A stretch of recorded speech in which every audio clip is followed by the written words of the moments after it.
Hi, this is Candy with Capture Memory, and I wanted to show you this adorable little birthday card that I made using a new product from Elizabeth Craft Designs.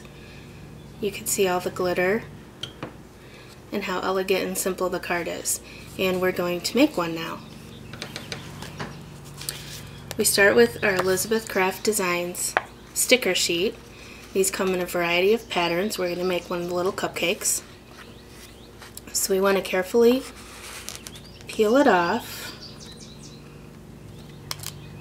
and you want to be careful because they do stretch, so you don't want to pull too hard or you will lose your image a little bit. So we'll gently pull that off, and then we're going to put it upside down so the sticky side is up and the part that will go on the top of the card is down, upside down on our craft sheet.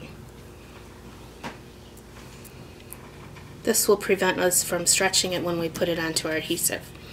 Then I have a piece of Be Creative tape. It's kind of like square tape, but it's giant sized. And we're going to peel off, I put it on a sheet of cardstock already.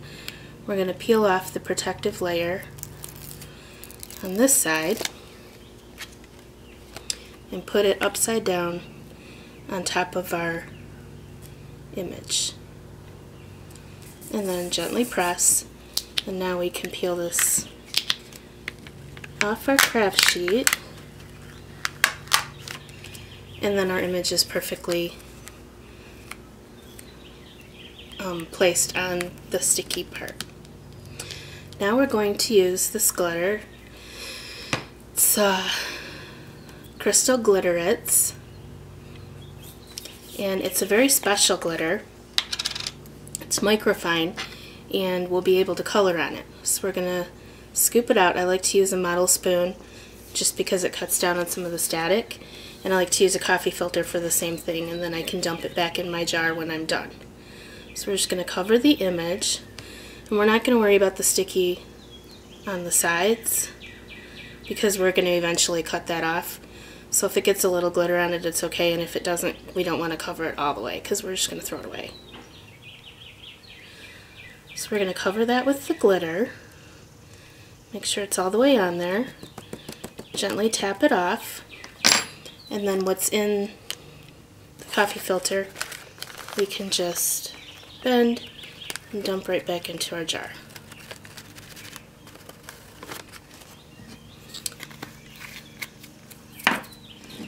Now, the magic of this glitter is that you rub it in, and as you rub it, it's going to start sparkling.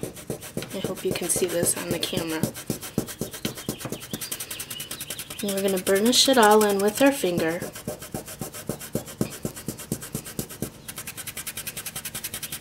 This makes it really shiny, and it gives us a smooth surface so that we can color with it.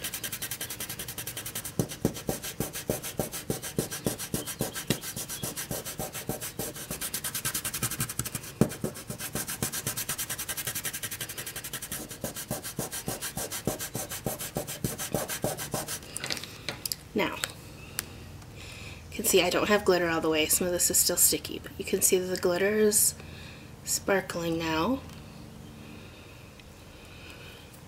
And this is a special glitter. It now feels like velvet. This is called the brushed velvet technique.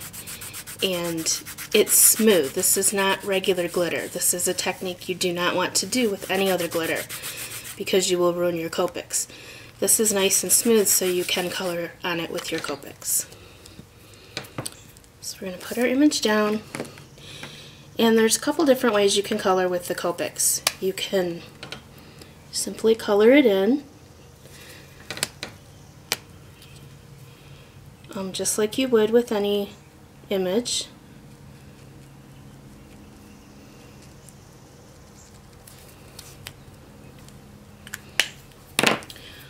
Or you can take a color, put it on there, and use your colorless blending tool to blend that color out into the next area. See how it's just making a lighter green? Now you do want to be careful. You don't want to put too much because the alcohol in the Copic marker will dissolve your adhesive underneath. So you want to be careful how much you get. And always when you have, when you use your colorless blender and you get color on it like this, you always want to take a piece of scratch paper and just color it until that color is gone. If you leave it in there, eventually you will end up with a light green colorless blender instead of the crystal clear.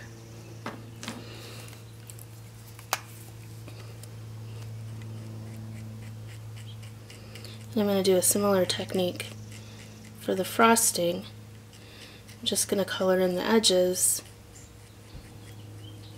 where some shadows might be, where some layers might be.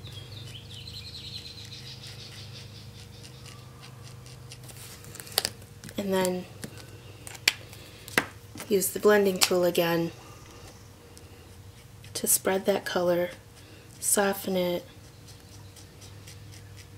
and make it look like frosting.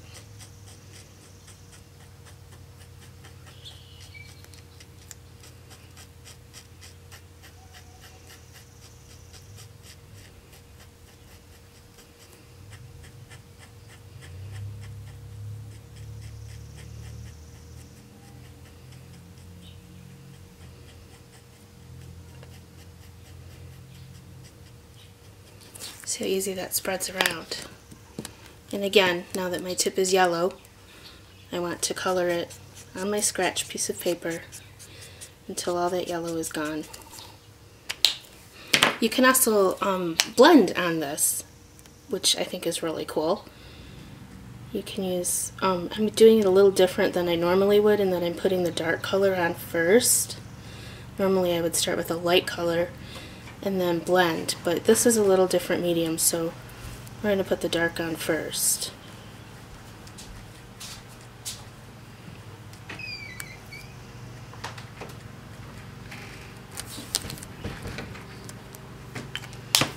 And then we're going to take a lighter shade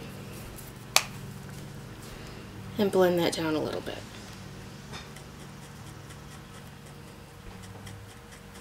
And it's just so, this glitter is just so amazing. It's one of the first products that I've been really, really excited about, that I think is just totally new and innovative. Long time. And I just love how you can kind of blend the glitter, the color on top of the glitter. It's just so amazing to me, because normally on a glossy surface you have one shot to color with Copic and that's it. And this gives you a lot more freedom. So I'm going to finish up my cupcake, but I want to show you a similar one that I did already. All I did with this one was put it on, this is a pre-made card, just a white card, and I used some Bo Bunny paper on here and a little cardstock, and I used pop dots behind the cupcake to give it a little more dimension. But I used the same shades that I was working with. Y21 is what I did the frosting and the flower with. YG63 and YG67 is what I did the green on here with. And the pinks are RV95 and RV93. And I just love it. It's so soft. You just have to feel it to believe it. It's so soft and so elegant. And then I included one of the Elizabeth Craft stickers, word stickers on here too. I added, so we have happy birthday. And that's it. It's that easy and that beautiful with Elizabeth Craft Designs. Thank you.